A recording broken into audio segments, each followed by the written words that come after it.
Mira falleció el 15 de noviembre de 2002 de un ataque al corazón.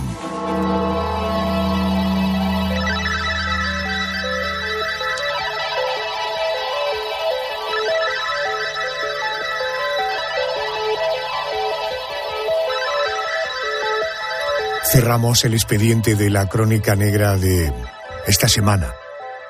Vamos al boletín de noticias de las 2, 1 en Canarias, y luego seguimos. Última hora en COPE. Estar informado. Son las 2, la 1 en Canarias. Empezamos una semana que puede ser clave para que se termine de cerrar la investidura del actual presidente en funciones de Pedro Sánchez. Este lunes se van a volver a retomar en Bruselas las negociaciones entre el PSOE y Junts, tras el frenazo del pasado viernes cuando todo parecía que el acuerdo era inminente. Al frente de la delegación socialista en esas negociaciones va a estar el número 3 del partido, Santos Cerdán, que asegura que ese pacto está cerca. Estamos más cerca de lograr la investidura de Pedro Sánchez. Es el mandato que salió de las urnas el 23 de julio y la fórmula para lograrlo ha sido ratificada por la inmensa mayoría de nuestras bases. La militancia tiene la última palabra. Es su voz la que suena alto y claro. A los dirigentes socialistas solo nos queda actuar con lealtad a lo que nos piden nuestras bases. El PSOE trabaja para todos los españoles y españolas. Por lo demás, esta tarde finalmente se va a celebrar el pleno extraordinario solicitado por los 8 vocales conservadores del Consejo General del Poder Judicial para posicionarse en contra de la amnistía pactada por el PSOE con los independentistas. El presidente de ese tribunal, Vicente Guilarte, ha rechazado la desconvocatoria solicitada ayer por uno de los vocales progresistas, por Álvaro Cuesta, que considera que este pleno es ilegal. Al no conseguir frenarlo, Cuesta ha anunciado que no acudirá al pleno que va a comenzar a las 7 de esta tarde. Por lo demás, continúan por toda España la cascada de marchas y concentraciones en contra de esa futura ley de la amnistía. La sociedad civil ha salido hoy a la calle en León, Vigo, Córdoba y Villarreal. Por su parte, el Partido Popular ha concentrado este domingo a miles de personas en Valencia en un acto en defensa de la igualdad de todos los españoles. Su presidente, Alberto Núñez Feijóo, ha vuelto a mandar un mensaje a esos socialistas que no están conformes con estas negociaciones. Si hay socialistas de estos, que lo demuestren con hechos, porque si solo hablan y no lo demuestran con hechos, es igual a Pedro Sánchez, la nada. Por lo demás, fuera de nuestras fronteras y después de 18 horas de angustia, la policía alemana ha logrado convencer al padre que había secuestrado a su hija de 4 años y la tenía retenida dentro de un coche en medio de una pista del aeropuerto de Hamburgo.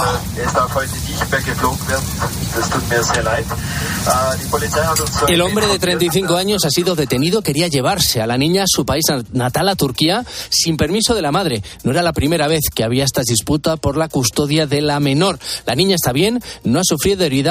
Ahora el aeropuerto de Hamburgo intenta recuperar la normalidad tras un suceso que ha afectado a 35.000 viajeros. Durante las próximas horas seguirá habiendo algunos retrasos y cancelaciones de vuelos. Con la fuerza de ABC. COPE. Estar informado.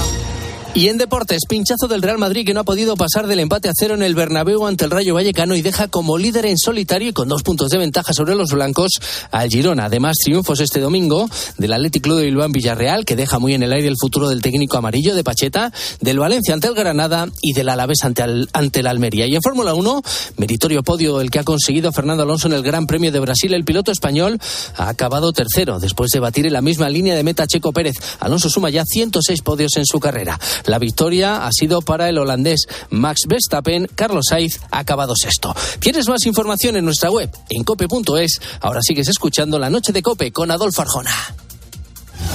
COPE. Estar informado.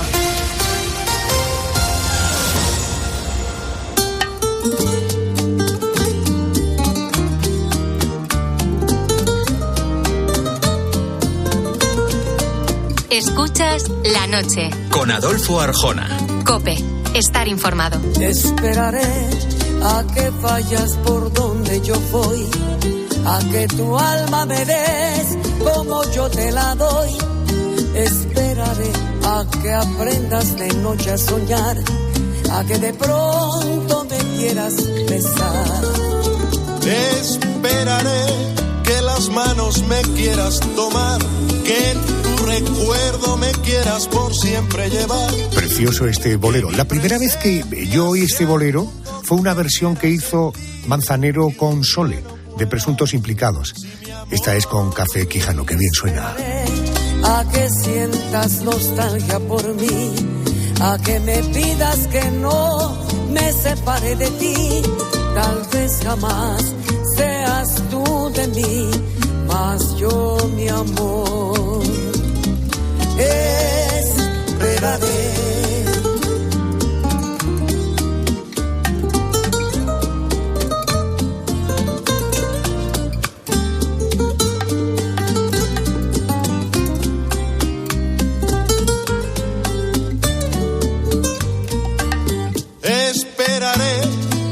Manos me quieras tomar, que en tu recuerdo me quieras por siempre llevar, que mi presencia sea el mundo que quieras sentir, que un día no puedas sin mi amor vivir.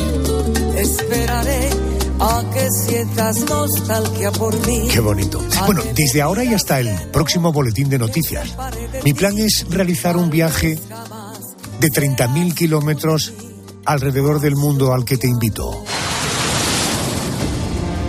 Los 14.000 kilómetros que separan el mausoleo de los guerreros de terracota en China de las ruinas mayas de Copán, los 12.000 kilómetros que hay desde ese punto de América Central hasta la antigua ciudad funeraria de Petra, y los 4.000 kilómetros de recorrido entre ese enclave de la actual Jordania hasta las ruinas de Pompeya en la costa italiana. Las nuevas obras proporcionarán al pueblo un nuevo acueducto, mejores saneamientos, termas más grandes y un nuevo circo.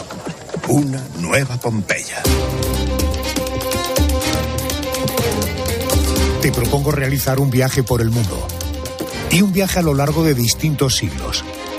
Y lo hago para contarte hazañas de hombres que, unos por casualidad y otros por empeño, realizaron algunos de los descubrimientos arqueológicos más importantes de la historia de la humanidad. Hoy, en la noche de Arjona, grandes descubrimientos.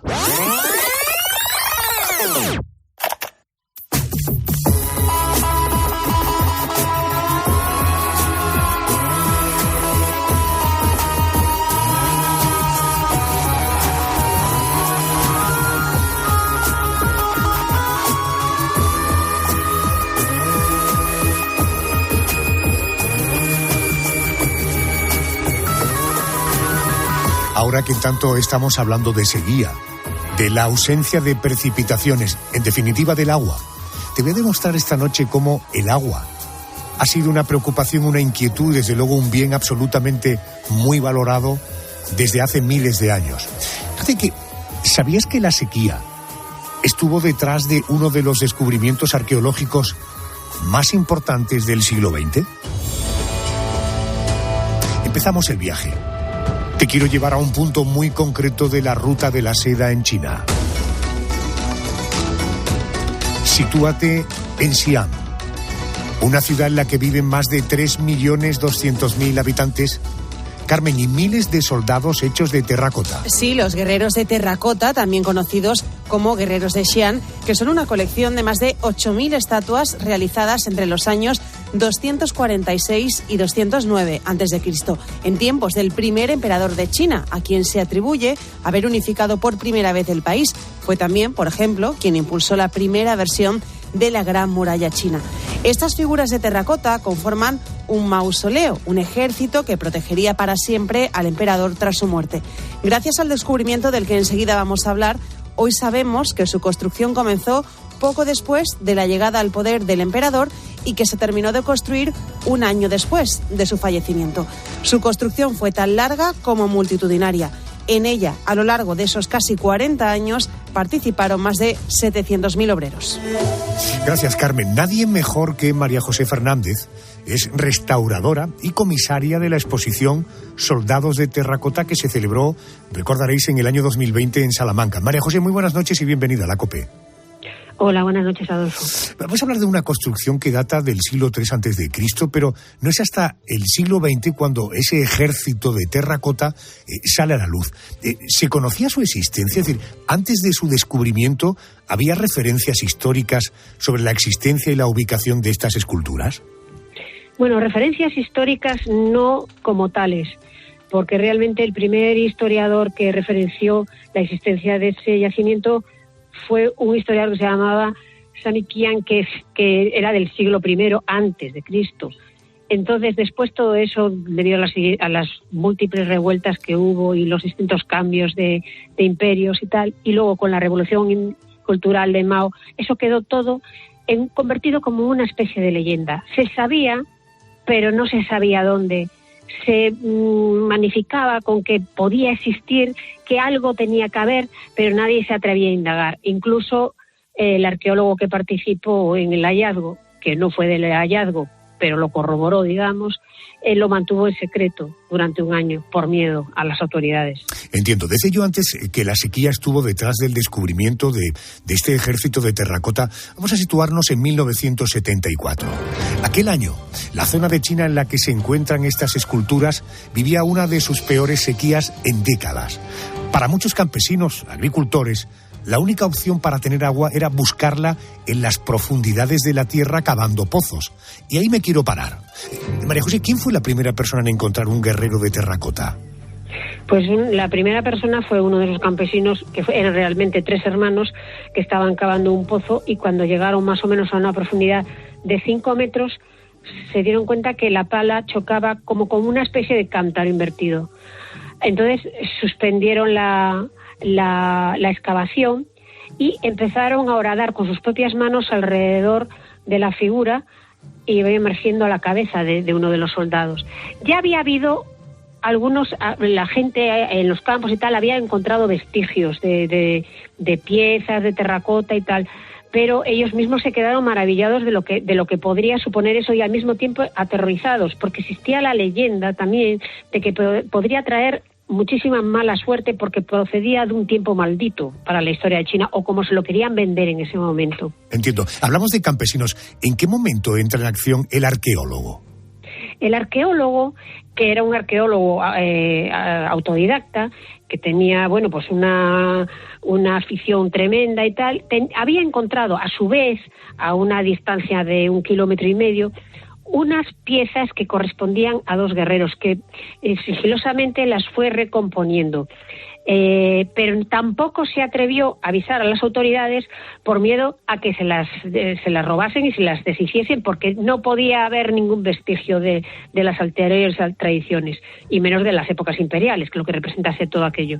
Entonces se cayó, pero un periodista se enteró que estaba trabajando en esos soldados en esa reconstrucción de esos arqueros, y le avisó del descubrimiento de los campesinos, e inmediatamente se presentó allí con un año de diferencia. Y ahí fue cuando él le dijo que se los llevaba para su museo para seguir recomponiendo las figuras, y por culpa del chivatazo, digamos, de ese periodista, se enteraron las autoridades, y lejos de pensar que la iban a destruir, le pusieron al servicio todos los medios del Partido Comunista para que aquello fuese para arriba, porque Entiendo. Efectivamente sabían de lo que se trataba. Bueno, explicábamos que este yacimiento es el mausoleo del primer emperador de China. Él ordenó colocar miles de guerreros en formación de batalla para defenderlo cuando muriera, naturalmente rodeando su tumba. Hablamos de una obra impresionante. ¿Cuánto miden los guerreros? ¿Cuántos hay? ¿Cómo están repartidos? ¿Y es cierto que no hay un guerrero igual a otro? Sí, se calculan que hay alrededor de 8.000 figuras, repartidas entre 6.000 guerreros, 500 caballos y unos 89 carros, serán 90 carros. Se calcula, porque está todavía por desenterrar mucho. El yacimiento de lo que son el ejército se distribuye en 3 fosas. Hay una cuarta fosa que apareció en el 92, creo, pero vacía. Se supone que no dio tiempo a la muerte del emperador, sobrevino antes y no dio tiempo a rematar toda esa obra magna. En la primera fosa, que es la grande, es donde está el grueso del ejército, el grueso de la infantería, y son 6.000 soldados. En la segunda fase aparece, digamos, el cuerpo de choque, compuesto por caballería y arqueros, y en la tercera fosa hay 89 figuras y un carro y ya se trata, comentan que es del alto mando, no están en figuras, o sea, como se dice, en formación marcial, sino como desenfadadamente en actitud de mandar, ¿no? Tú que has tenido oportunidad de estar con los guerreros, ¿cuánto puede medir un guerrero?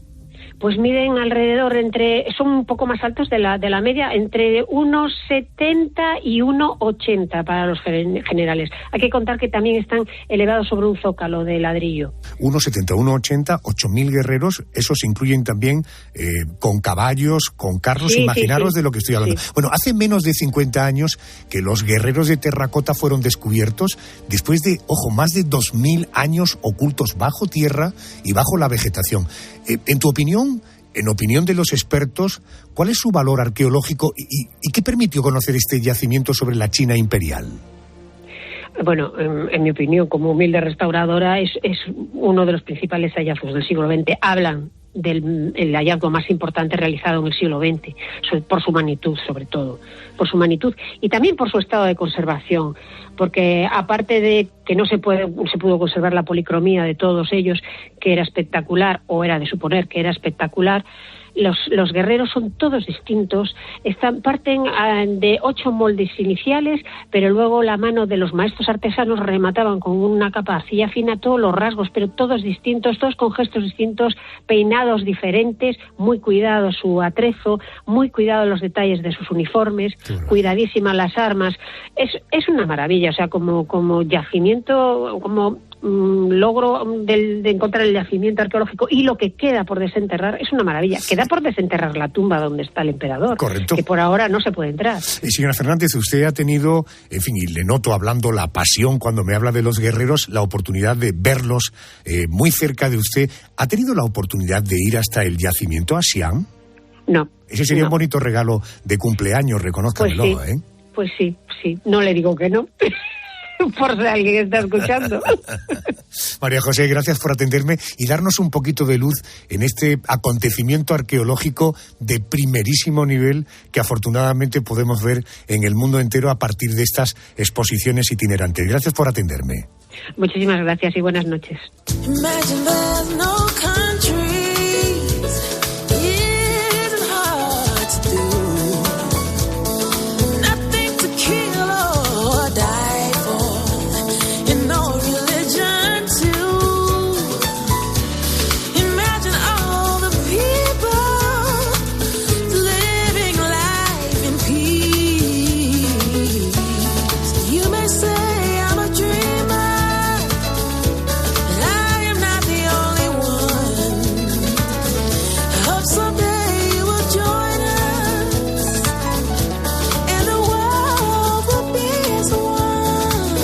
Dejamos China, dejamos Xi'an, dejamos a estos guerreros.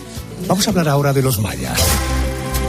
A ver, Mónica García, buenas noches. Hola de nuevo, Adolfo. Cuando hablamos de los mayas, si te parece, vamos a situarnos en el mapa. Mira, los mayas fueron una civilización mesoamericana, la parte del continente americano que cubre buena parte de América Central. Ahí estamos situados. En concreto, los mayas habitaron desde el norte de Belice hasta el sur de México, aunque hoy día sigue habiendo dudas sobre la fecha exacta en la que se originó esta cultura. Se suele establecer el rango temporal entre los años 7000 y 2000 antes de Cristo. Carmen, los mayas fueron muy avanzados, ¿verdad? Sí, fueron muy avanzados. De hecho, cultivaron las primeras cosechas de la región. Su alimento básico, por cierto, era el maíz.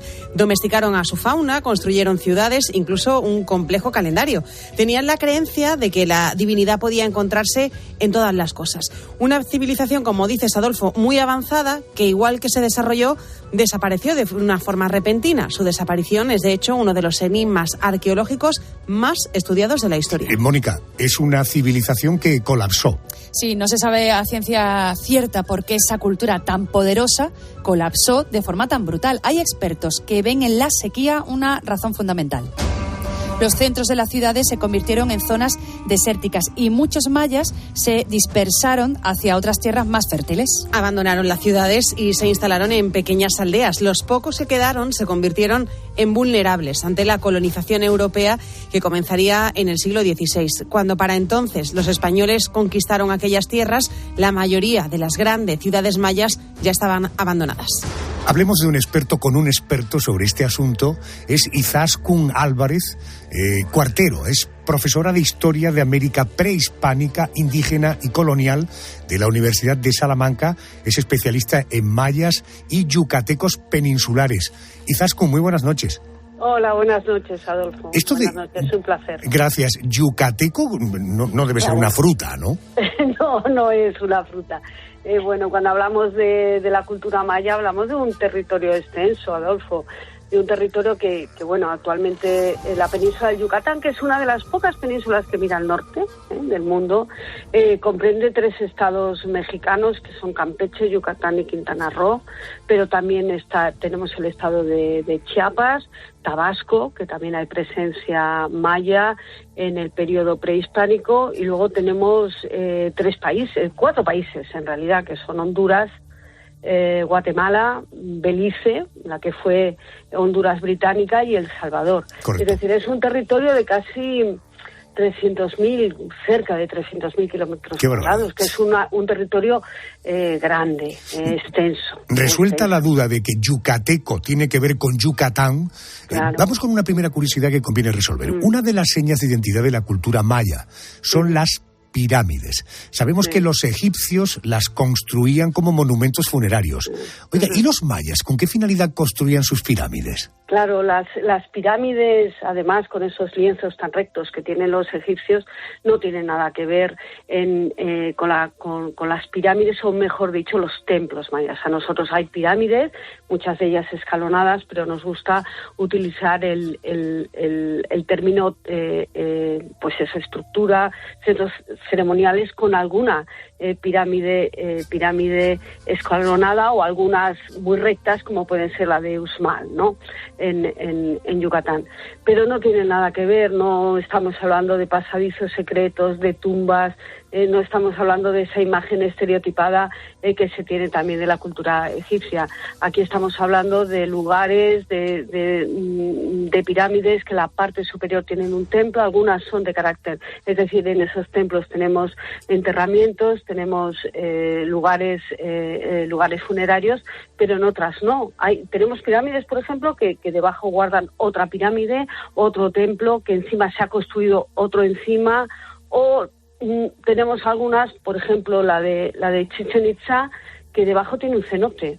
Porque si hay algo muy importante, Adolfo, en la cultura maya, es la capacidad que tiene esta cultura, esta civilización de resistencia y de adaptación al medio. Cuando dices cenote, ¿a qué te estás refiriendo? Cenote, claro, es que la península, estamos hablando, como ya te he dicho, un territorio muy extenso. Sí. Tenemos la península de Yucatán con estos 3 estados, sí. Repito otra vez, Campeche, Yucatán y Quintana Roo, que no tiene ríos.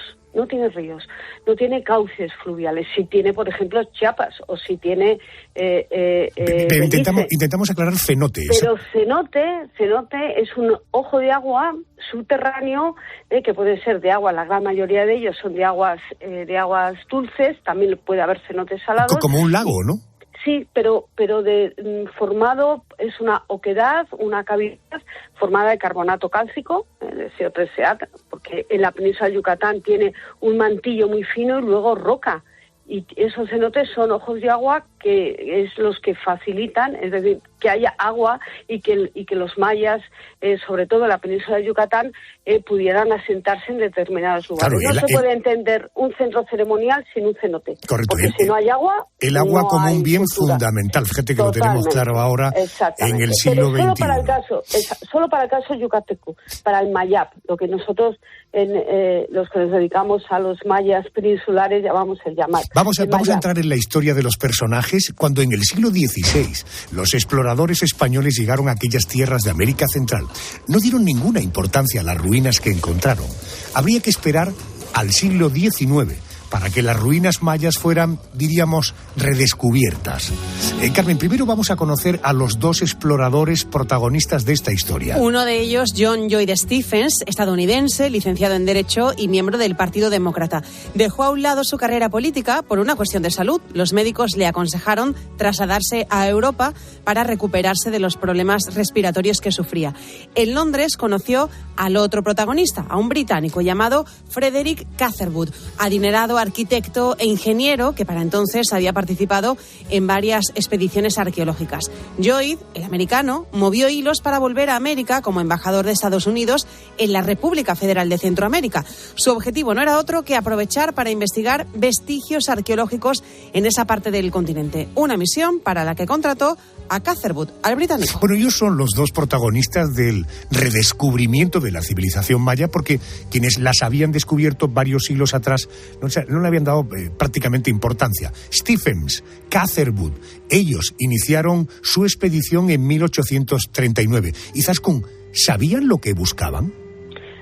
Bueno, vamos a ver, los adelantados y exploradores españoles conocían perfectamente la existencia de estos centros ceremoniales. Es más, cuando llegan los castellanos, llegan todas las huestes indianas a comenzar la conquista y exploración de Mesoamérica y de México, de lo que posteriormente será Nueva España, ellos conocían perfectamente estos centros arqueológicos. Algunos seguían habitados, otros no. No se nos tiene que olvidar que hasta finales del siglo XVII, no se pone fin al último centro ceremonial ocupado en Guatemala, en Tayasal. Es decir, los españoles conviven durante mucho tiempo en lo que a mí me gusta llamar espacialidad múltiple con ciudades y centros ceremoniales prehispánicos, y también con ciudades españolas recién fundadas, como puede ser Mérida o Campeche o Valladolid. Entonces, lo que hacen ellos, claro, en 1821 Nueva España se independiza, y el interés de la arqueología por la arqueología y por los restos arqueológicos surge en el siglo XIX. Y tanto Catherwood como Steve lo que hacen es empezar a explorar desde un punto de vista muy romántico todas estos centros ceremoniales. Está Copán, está Uxmal, está Chichen Itza, tenemos lugares, está Tulum, que ellos exploran. Pero no por interés arqueológico. Pero déjame por alusiones. Había algo más. Claro, me hablas de Copán, ¿no? Copán, que se encuentra en el hoy Honduras. ¿Qué se encontraron allí? ¿Eran conscientes del tesoro que tenían delante? Bueno, Copán es importante sobre todo porque tiene unas estelas magníficas, pero no es una de las ciudades mayas más espectaculares, Adolfo. Tenemos ciudades como Tikal, también en Guatemala, tenemos Uxmal, Chichen Itza, que son centros ceremoniales arqueológicos extraordinarios, que ellos conocían y visitaron y dibujaron, sobre todo el gran dibujante que era Frederick Catherwood, que es el que era un gran, extraordinario grabador. Pero la pregunta era, ¿qué se encontraron allí? Pues encontraron estos centros, estos templos, estas grandes avenidas, estas estructuras civiles y también religiosas, estas pirámides, se encontraron estelas con glifos, y bueno, todo esto, lo importante, la labor que hicieron fue dibujarla y propagarla en Europa y en Estados Unidos, donde había un grandísimo interés por estas civilizaciones, culturas, por la arqueología incipiente. Yo no llamaría ni a John Lloyd Stephens ni a Catherwood arqueólogos stricto sensu, en absoluto.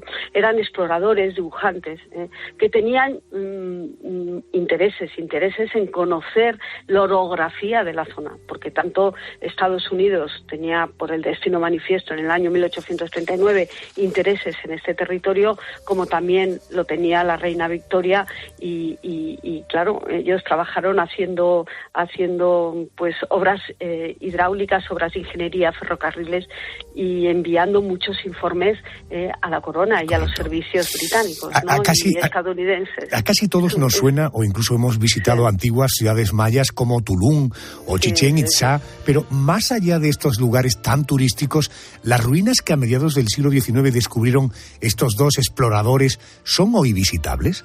Sí, son perfectamente visitables, pero yo, Adolfo, me voy a poner un poco, me voy a ir hacia el terruño, porque tenemos arqueólogos en el siglo XVIII que hicieron expediciones científicas por ejemplo, a Palenque. Tenemos a finales del siglo XVIII, encargada por Carlos III, una expedición arqueológica a Palenque por Antonio del Río, ¿no? Y que fue dibujada por un dibujante excepcional que era Armendáriz. Es decir, antes que ellos tenemos otros españoles, y bueno, en este caso los dos no eran españoles, eran de Guatemala y de México, que exploraron estas ruinas y las dibujaron. Hoy en día prácticamente todos los yacimientos arqueológicos, si el INAH es el Instituto Nacional de Antropología e Historia, lo permite y da permiso, y hay un cuidador y quien lo mantenga y quien lo cuide, son visitables, la gran mayoría de ellas. Pero, por ejemplo, Tulum, yo siempre rompo una lanza por Tulum, tenemos un turismo invasivo, que bueno, hay que cuidar yacimientos como Tulum, que está muy cerca de Cancún, es el yacimiento que se visita casi siempre, porque se puede estropear. El mantenimiento es muy costoso, estamos hablando de centros ceremoniales de una grandísima extensión. Entonces es muy difícil vigilarlo y siempre están, pues hay que tener cuidado por los expolios, por los vaqueros que puedan romper e intentar robar piedras, robar restos, ¿no? Pero sí son visitables, Perfecto. Tanto Tulum, Copán, Bolonchen, Palenque, Chichen Itzá, Labná. Estamos hablando de más de 2.000 en el Atlas. Nosotros tenemos un Atlas y en ese Atlas tenemos más de 2.000 yacimientos controlados y reconocidos. No significa que estén todos abiertos. Izaskun, gracias por atenderme a estas horas. Un beso muy fuerte. Gracias. Muy amable, un placer. Gracias. Copán, Palenque, Utalán, Uxmal, Quiriguá, Tulum, Mayapán, Chichen. Son algunas de las ciudades mayas que fueron redescubiertas por dos intrépidos exploradores hace casi 2 siglos.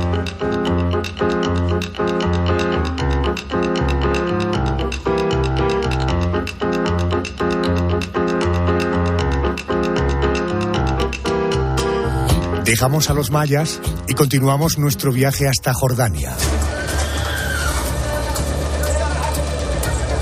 Allí se encuentra Petra, una joya de la arqueología, una antigua ciudad excavada en la piedra rosa del desierto jordano.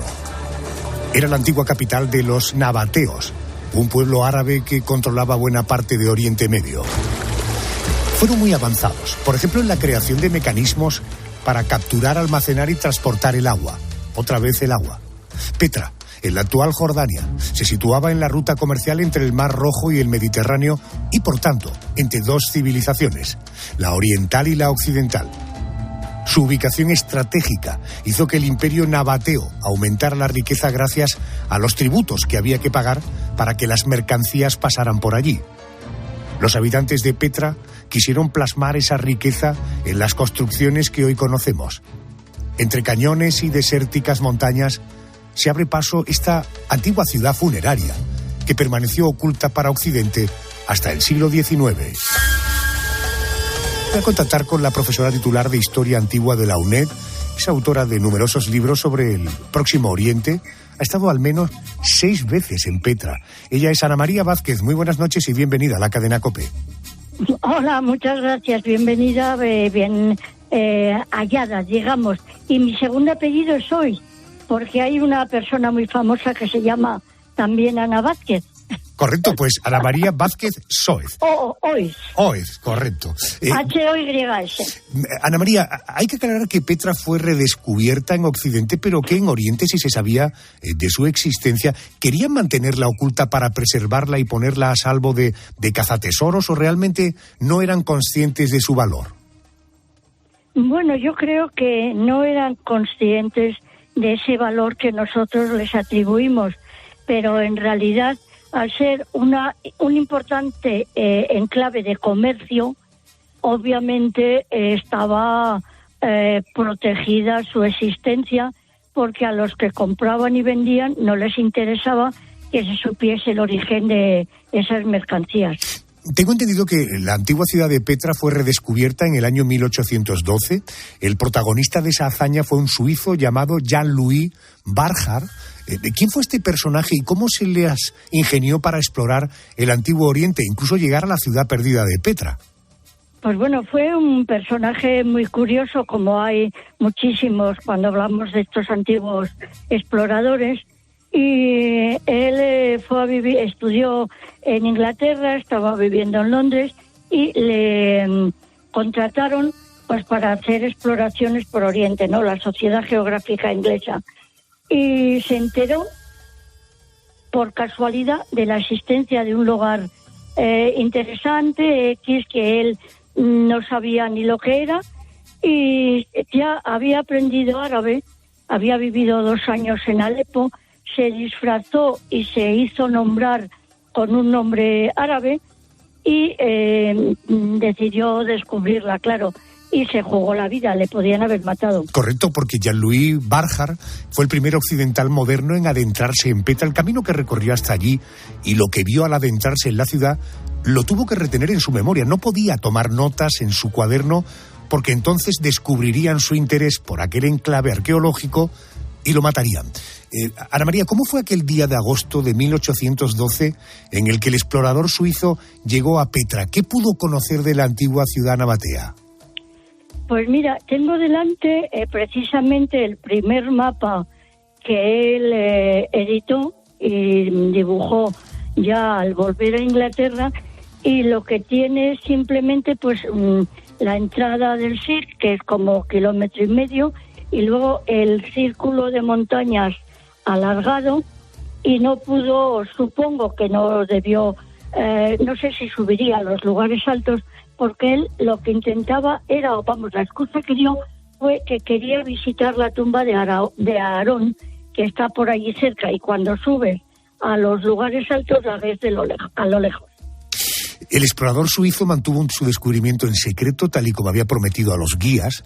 Tuvieron que pasar 10 años para que se publicaran los textos en los que relataba cómo era aquel extraordinario lugar. Para entonces, este señor Barjar llevaba 5 años muerto, falleció a los 32 años de disentería, una enfermedad, por cierto, que se propaga a través de alimentos, como sabéis, o de agua contaminada. Una de las imágenes más famosas de Petra, que todos hemos visto alguna vez, al menos en fotos, es la de un estrecho cañón de 76 metros de altura que desemboca en el Tesoro, la imponente fachada de la antigua ciudad, que es el lugar más conocido y fotografiado de Petra. Ana María, tú has estado allí. ¿Cómo es hoy la visita a Petra y qué zonas son visitables? Bueno, en realidad de la Petra antigua se conoce como solamente el 15%, o sea, es un lugar inmenso. Es, para que lo entendáis cómo es, los que no lo conozcan, es como una especie de mango de una sartén por la que entras y luego se abre un gran círculo que sería una inmensa sartén rodeada de montañas. Entonces hay caminos pequeños que te suben hacia la derecha, a la izquierda, a lo lejos, y hay como muchísimos recovecos. Se puede entrar andando, yo he entrado andando, he entrado en caballo, he entrado en caleta, y subir a las montañas es un poquito difícil. Ahora mismo hacen circuitos con burros, porque los burros no se caen por las montañas escarpadas, se pegan muy bien al terreno, y entonces se puede visitar con bastante facilidad. Yo he subido andando. Más joven, pero andando. Fíjate que me hablas de solo el 15%. Debo entender, por tanto, que el otro 85% seguiría intacto bajo tierra. Pues la verdad es que no lo sé. Yo cuando he leído el dato he dicho, pues me parece demasiado, porque no se trata bajo tierra. Date cuenta que Petra no es una ciudad. Petra es cuevas excavadas en roca, en una roca rosa, amarilla y violeta, porque es lo que la hace especial, y que lo que se conoce ahora son tumbas. Es decir, es una ciudad construida para la eternidad. El sitio donde vivían esos nabateos se desconoce completamente. Ana, ¿merece la pena el viaje? Para mí sí. Yo creo es inolvidable, de verdad, que yo no me la puedo quitar de encima. Las experiencias de Petra, el subir a los lugares altos, el hacer la libación al dios, a Dusares, desde lo alto viendo todas las montañas debajo, es inolvidable y una maravilla. Ha estado 6 veces en Petra, es profesora titular de Historia Antigua de la UNED. Ana María, gracias por atenderme a estas horas, te mando un beso muy fuerte, gracias. A vosotros y un saludo a todos los oyentes. En el año 1985, el Parque Arqueológico de Petra fue declarado Patrimonio Mundial de la UNESCO. Ya en este siglo, en 2007, esa antigua ciudad prehistórica jordana fue designada, una de las 7 maravillas del mundo moderno.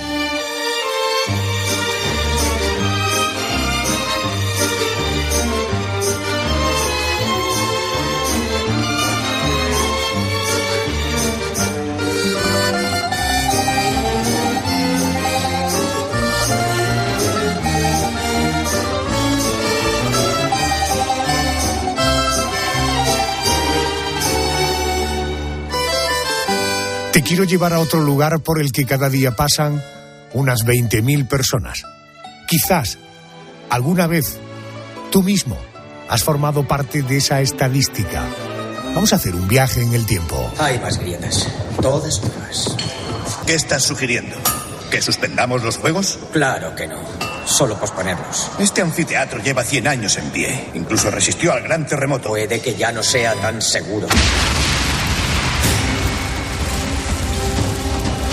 Año 79 a.C. Es la fecha que cambió el rumbo de la historia de varias ciudades del antiguo Imperio Romano. Aquel año, el volcán Vesubio entró en erupción. Una erupción tan voraz que sepultó Pompeya, Herculano, Estavia, cobrándose la vida de miles de personas.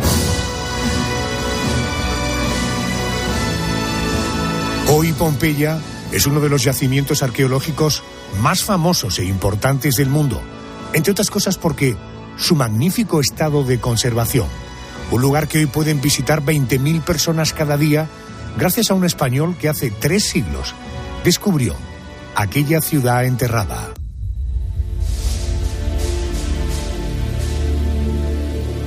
Hay una autora de un libro, Pompeya, Vida, Muerte y Resurrección de la ciudad sepultada por el Vesubio, que por cierto edita la editorial La Esfera de los Libros, persona que hace muy poquito acaba de volver de Pompeya. Ella es Mireia Romero. Señora Romero, buenas noches y bienvenida a COPE. Buenas noches, Adolfo. Buenas noches.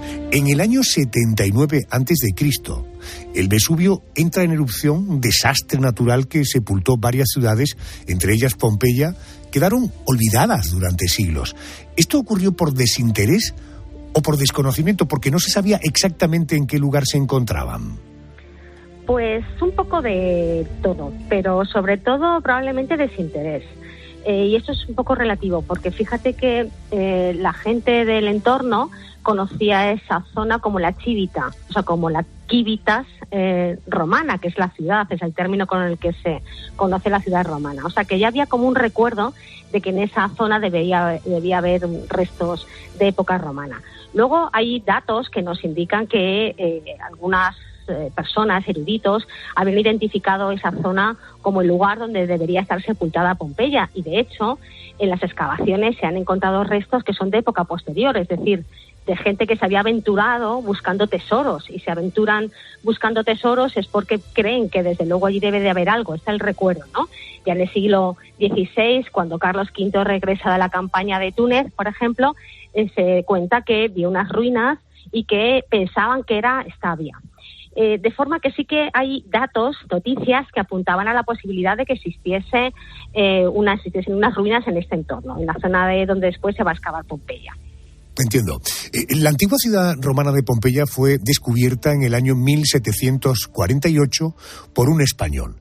Su nombre, Roque Joaquín de Alcubierre, un ingeniero militar zaragozano que pasó buena parte de su vida en Italia por motivos de trabajo.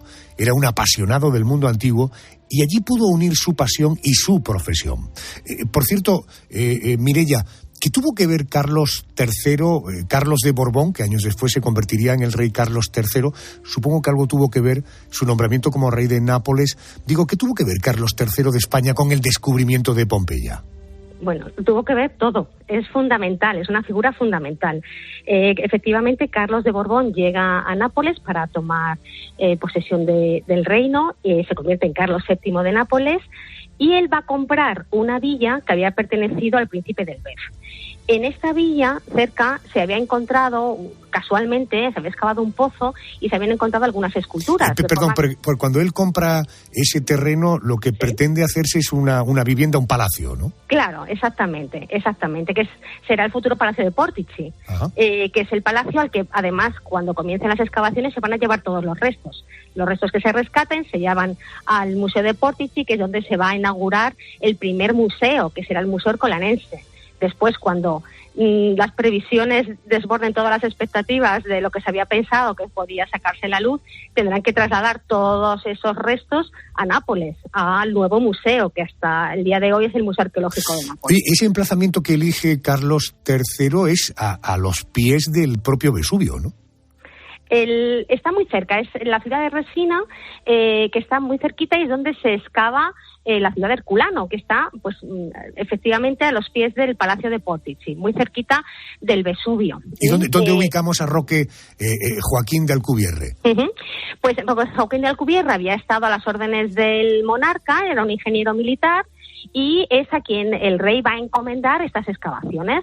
Eran los que mejor podían conocer la metodología para comenzar a abordar una excavación de estas características.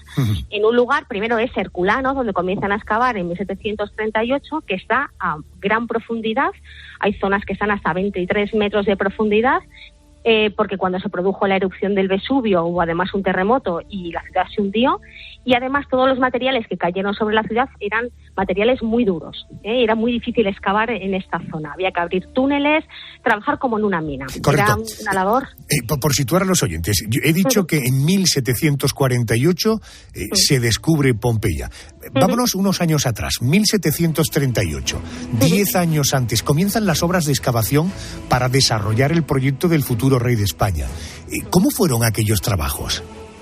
Pues fueron unos trabajos durísimos, sobre todo los que se desarrollan en Herculano, porque efectivamente tenían que trabajar como si estuviesen en una mina, abriendo túneles, y de hecho a día de hoy todavía hay zonas que se pueden visitar a través de los túneles, como el teatro, que fue lo primero que se excavó, el teatro de la ciudad de Herculano. Eran trabajos muy, muy difíciles, muy complejos, y que llevaron a criticar también la metodología algunos de los que se acercaron a ver el yacimiento, porque se excavaba y se volvía a sepultar, se volvía a cubrir, se atravesaban con los túneles algunas paredes de las casas, de los edificios, incluso se comenta que se abatieron algunas pinturas sobre el terreno, o se destruyeron, por ejemplo, algunas cosas como los papiros carbonizados porque no se reconocieron como tal. Claro. Oye, él sabía, me refiero a Roque Joaquín, ¿sabía lo que había descubierto? Cuando llegan a Pompeya, empiezan a excavar en Pompeya en 1748, al principio creen que están excavando en Estabia. Es después, un poco más adelante, ya hacia 1763, cuando se confirma que efectivamente es Pompeya, aunque ya lo intuían, porque se descubre una inscripción, que es la famosa inscripción de Tito Suedio Clemente, donde aparece ya claramente el nombre de Pompeya y ya no cabe ninguna duda. Correcto. ¿Y cómo se recibe la noticia del descubrimiento de Pompeya? ¿Tuvo trascendencia? Enorme, una enorme trascendencia. Fue un boom mediático, en el sentido en el que podía serlo en el siglo XVIII. Comienzan a aparecer las noticias en la prensa, y todos aquellos interesados en el ámbito de la antigüedad, que eran muchos, porque la antigüedad era el referente absoluto para los artistas, para los viajeros del Gran Tour que llegaban a esta Italia, todos comienzan a llegar hasta Nápoles, a bajar desde Roma a Nápoles para visitar esos restos arqueológicos, que les resultan absolutamente fascinantes y maravillosos. He hecho la afirmación del buen estado en el que se encuentran las ruinas de Pompeya. Mireia, ¿me puedes definir, cuando yo digo buen estado, hasta qué punto de verdad esas ruinas, cuando tú vas, tienes una idea clara de cómo era la ciudad, cómo eran las casas, cómo organizaban su vida? ¿Realmente está en tan buen estado? Está en un estado excelente, pero ciertamente no podemos olvidar que es una ciudad sepultada por una erupción volcánica. Lógicamente no es una ciudad absolutamente intacta, los techos se hundieron de las casas, de los edificios, solamente se conservan las plantas de abajo, las segundas plantas es difícil que se conserven, aunque sí que se ven las escaleras que subían, pero es mucho más difícil. En algunos casos se ha podido mantener los pisos superiores, pero es mucho más complejo. Entonces, evidentemente es una ciudad arrasada. Ahora te voy a pedir una descripción un poco más detallada, pero ¿qué supuso el hallazgo de Pompeya para el conocimiento sobre el Imperio Romano? ¿Se puede decir que hay un antes y un después a partir del descubrimiento de Pompeya? Sí, ciertamente, es un punto de inflexión. Sobre todo porque Pompeya lo que va a mostrar va a ser la vida cotidiana de los romanos. Evidentemente, las ruinas que se conservaban en una ciudad como Roma, por ejemplo, eran claramente la manifestación, ¿no?, de la grandeza de Roma, pero no se habían conservado, como en Pompeya, las casas, aquellos elementos de la vida cotidiana que resultaban tan llamativos, ¿no?, como los grafitis de las paredes, las tabernas, las panaderías, el mobiliario, claro, porque se conserva, por ejemplo, los instrumentos de un cirujano, los braseros, incluso una cuna carbonizada que se encontró en Herculano. Son restos de la antigüedad absolutamente desconocidos y que, gracias a las excavaciones de Pompeya, también de Herculano, que es siempre como la hermana pobre, se dan a conocer y permiten conocer no solo la vida de los grandes personajes de Roma, de los más importantes, de las élites, sino también de la gente del pueblo, de la vida cotidiana. Esta antigua ciudad romana que durante siglos permaneció sepultada bajo la lava solidificada del Vesubio es hoy uno de los grandes atractivos turísticos de Italia. Es, junto al Coliseo de Roma, uno de los enclaves al aire libre más visitados del país. Ojo, que recibe casi 3 millones de personas de visitas al año. Mireia, ahora sí es un buen momento, como además has llegado hace poco de Pompeya, yo te ruego, por favor, en la radio somos muy profesionales, tenemos el músculo muy desarrollado de cerrar los ojos y con una narración adecuada ser capaces de imaginar. Si estuviéramos frente a Pompeya ahora, cerramos los ojos, ¿qué es lo que vemos? Pues podemos imaginarnos entrando por la puerta marina, que es la que da acceso a las excavaciones, avanzando por la calle, por la calzada y desembocando en el foro, en torno al cual se encuentran algunos de los edificios más importantes de la ciudad, como el templo dedicado a Júpiter, la basílica, y si avanzamos por las calles vamos a ver sus casas, unas casas decoradas con pinturas, algunas de ellas en un estado de conservación extraordinario, pavimentadas con mosaicos, también en un estado de conservación extraordinario en algunos casos. Incluso nos vamos a poder acercar a algunos templos como el de Isis, una divinidad además egipcia que también tuvo un culto en Pompeya y un templo en un extraordinario estado de conservación porque acababa de rehabilitarse y restaurarse cuando estalló la erupción del volcán. Podremos llegar a sus edificios públicos como el teatro, el anfiteatro donde combatían los gladiadores, y además podremos recorrer todo el perímetro de la ciudad, ver la muralla, ver las puertas de entrada y salida de la ciudad y las tumbas, las necrópolis que se abrían una vez que traspasabas esas puertas. Mireia, ¿de dónde eres natural, si me permites la impertinencia? Yo soy de Madrid. Vale. Dicen de los andaluces, dicen de nosotros, los andaluces, que somos exagerados. Antes has dicho que incluso se puede identificar una panadería. ¿Cómo se puede saber que allí lo que había era una panadería? Porque están los hornos donde se cocía el pan, porque hay pinturas donde se han representado el panadero vendiendo esos panes, porque se han encontrado los panes carbonizados, que es otra de las cosas interesantísimas de Pompeya, que se conservan los alimentos carbonizados, porque se conservan los molinos donde se molía el grano. Hay muchos datos que nos permiten identificar las panaderías, y había muchísimas panaderías además, se consumía mucho pan. Hoy, 275 años después de que un español descubriera los restos de Pompeya, allí se siguen realizando excavaciones y se siguen haciendo descubrimientos arqueológicos.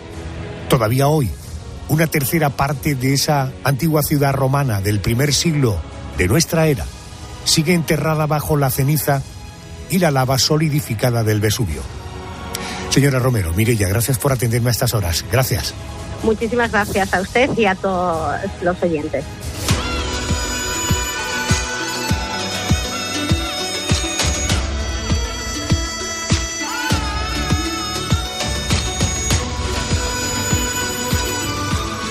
Hemos visitado el hangar del Museo del Ejército de Guerreros, en el que se pueden visitar los guerreros de terracota con más de 2000 años de historia. Nos hemos adentrado en la selva de América Central para conocer los tesoros de los antiguos mayas. Hemos conocido la aventura del explorador suizo que arriesgó su vida para llegar a la ciudad perdida de Petra. Y finalmente, hemos desenterrado una antigua ciudad romana, Pompeya, que fue devorada por la lava del Vesubio al comienzo de nuestra era. Ha sido el viaje que te proponía esta noche, el especial de esta semana. Ahora noticias y después respondemos al porqué de las cosas.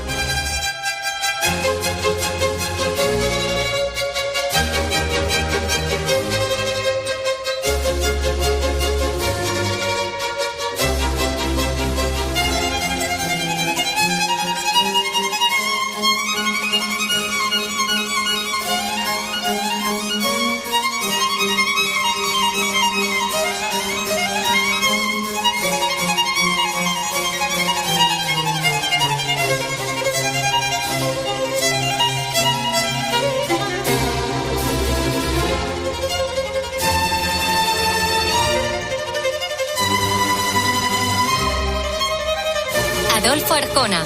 La noche. COPE. Estar informado.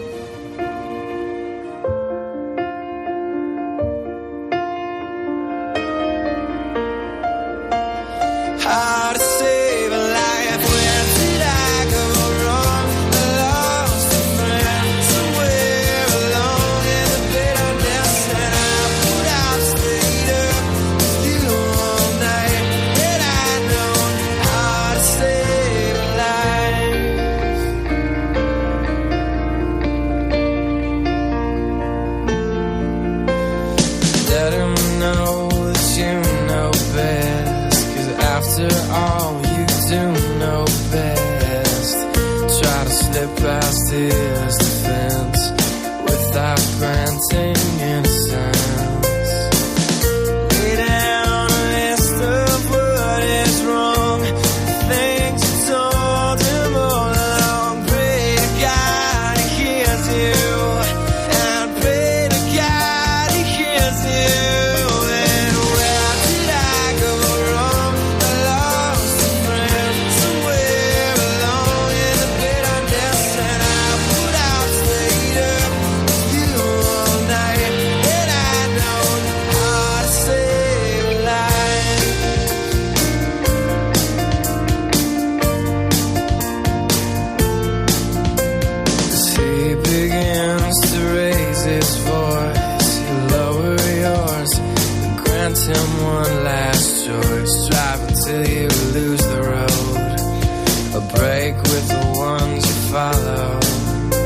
Este martes el sonido de los campeones en Tiempo de Juego. Disfruta de la Champions como si estuvieras en el campo. ¡Ojo que lo están revisando en el VAR! ¡Que lo anule! Desde las 6:30 de la tarde, Shakhtar Fútbol Club Barcelona, Atlético de Madrid, Celtic. Son buenísima, ¿eh? Muy buena. Tiempo de Juego con Paco González, Manolo Lama y el mejor equipo de la radio deportiva. Un año más, el número 1 del deporte. Y recuerda, la información también continúa con Ángel Expósito y la linterna en COPE+, Onda Media, COPE.es y la aplicación móvil.